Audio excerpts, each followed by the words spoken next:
औज़ुबिल्लाहिमिनश्शैतानिर्रजीम बिस्मिल्लाहिर्रहमानिर्रहीम। चलें जी, अब शुरू करते हैं chapter number 2, contract law. This is one of the most important chapter of this book. यहाँ से हकीकी मानियों में, जैसे आप कह सकते हैं ना, बिजनेस लॉ का आगाज़ होता है और इसमें डिफरेंट प्रोविजंस लॉ की इस्तेमाल होंगी। वो सब कुछ आपको समझनी भी है और फिर आप उनको याद भी रखना है। और इसमें रियल टाइम सिनेरियोज गिवन हैं, वो भी आपने समझने हैं। और क्योंकि इसमें होंगे प्रोविजंस, कानून की शकें होंगी, उनको आपने समझना है। और उसकी छोटी सी शब्द से भी सवाल बनने पे आ सकता है, तो आपने इसको कॉम्प्रिहेंसिवली समझना है और उसको याद रखना है। तो this is one of the important chapter. है बहुत आसान, इसमें कोई भी कॉम्प्लेक्स बातें नहीं है, बट बातें ज़्यादा हो जाती हैं तो उनको याद रखना पड़ता है, उनको दिमाग के अंदर जो है आपने रखना है, ताकि जब भी कोई रेलेवेंट एमसीक्यू आए आप उसका रेलेवेंट ही आंसर चेक कर सकें। चलिए स्टार्ट करते हैं चैप्टर नंबर 2। सबसे पहले है इसका नाम है कॉन्ट्रैक्ट लॉ। और सबसे पहले हम एक वैलिड कॉन्ट्रैक्ट जो होता है उसके एसेंशियल्स एलिमेंट पढ़ते हैं। कोई भी कॉन्ट्रैक्ट अगर वैलिड होगा तो उसके अंदर ये 5 क्वालिटीज होंगी।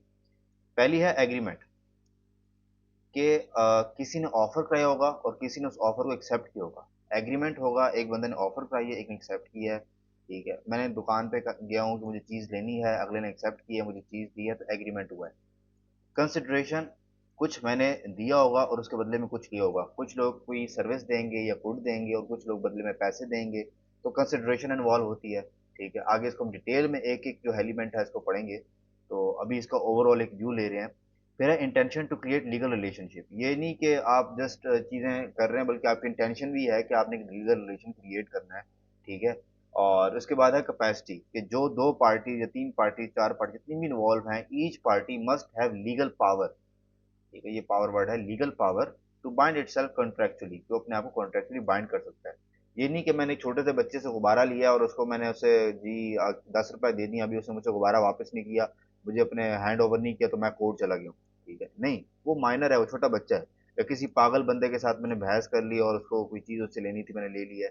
तो इस तरीके से जिस बंदे जो जो पार्टीज के अंदर इन्वॉल्व होंगी, वो सब क्या कहते हैं, उनके पास लीगल पावर हो कि अपने आप को वो कॉन्ट्रेक्चुअली बाइंड कर सकें। For example, person under the age of 18, ये लॉ में एज ऑफ 18 जो है ये एक स्टैंडर्ड एज है। इससे नीचे के जो बंदे होते हैं उनको माइनर कहते हैं और इससे ऊपर के जो शख्स होते हैं उनको मेजर कहते हैं।